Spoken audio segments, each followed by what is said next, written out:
Hello, Matt here. Welcome to WanderingUpward.org, Pollinating Sustainability. I want to show you some example of monocropping.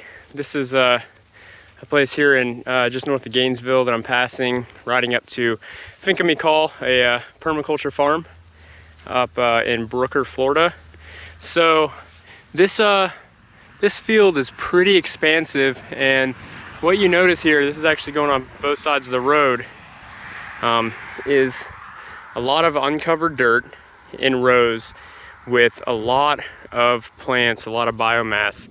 And you can see, hopefully you can see, down here, you see the cloud of dirt going all up into the sky. That's hundreds of years of accumulated topsoil just blowing around, and this is kind of what happens on a daily basis. And the thing about monocropping is this right here, this is productive for humans, but there are very few bugs that are going to live anywhere in here. There's no habitat for any sort of animals. There's no habitat for microbial life in the soil.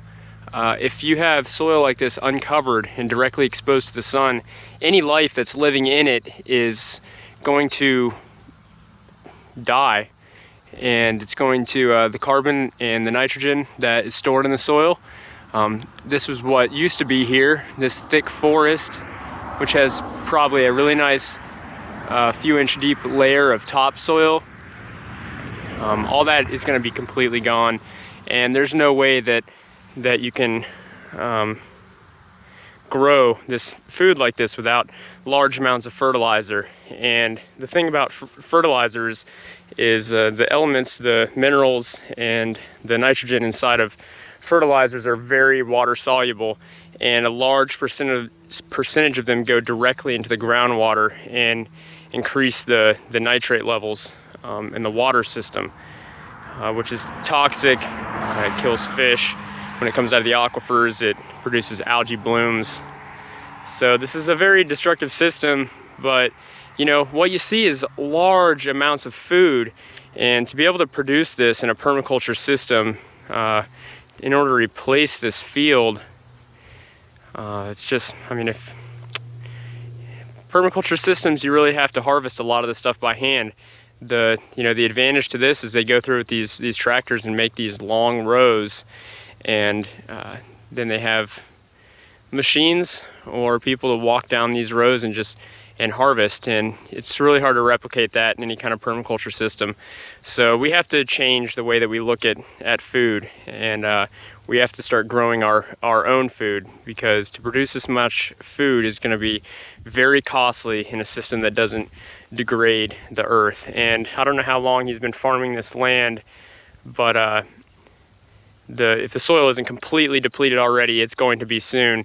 And these plants are essentially running off of fertilizers and nitrates that have been mined from other places across the country, using large machines with fossil fuel, and also trucking them across the country using trucks with fossil fuels. And the carbon footprint from all this food is just enormous. Not to mention the degradation of this ecosystem.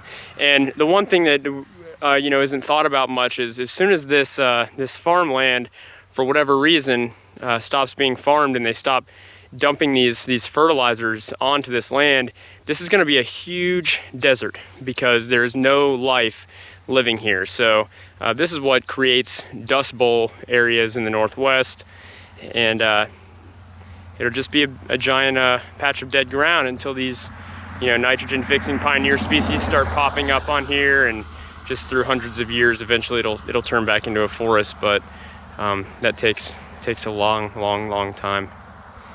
So thank you for joining, and thank you for helping to raise the awareness.